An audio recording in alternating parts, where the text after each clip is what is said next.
Little brake job adjustment on a 1968 Ford f-250, 8-foot bed. I got the tire off. The next thing I'm going to do is take this dust cap off. I'm going to put the screwdriver against the outer lip of the dust cap here and just tap it gently with a hammer and work it all the way around till this thing comes off. We'll put you on pause.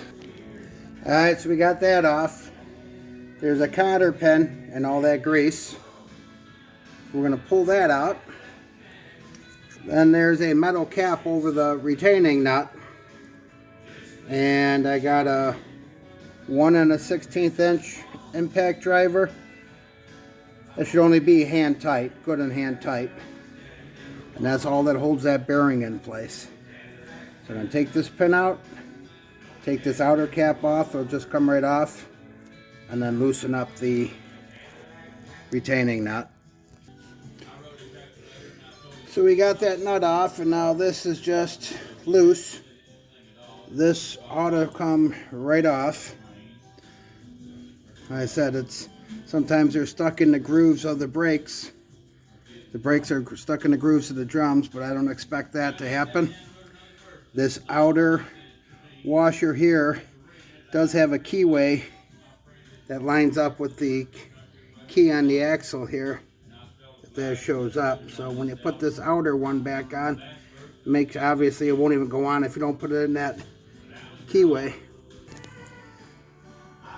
And with the spoon tool on the passenger side, the motion is the flat side and pry down to tighten it.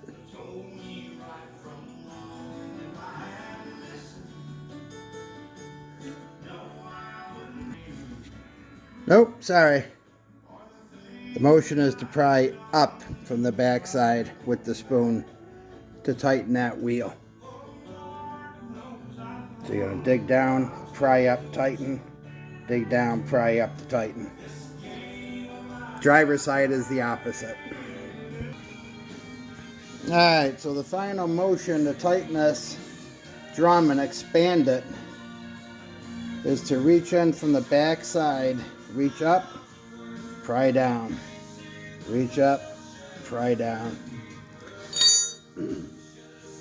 The nut behind here is good and hand tight is all it is. And then if this little retaining nut that slips over it doesn't line up with the cotter key, pull it off, give it a little quarter turn, put it back on. Eventually you'll find that the castle nut lines up with the hole for the cotter pin. Make sure you use a new cotter pin. So I greased it up, put a new cotter pin in it. I'm going to bend it over, put the dust cap back on, put a little anti-seize where the tire is going to meet the brake drum, and then torque down the tires and call it a day. Driver's side, pry up, pry up, pry up to tighten it.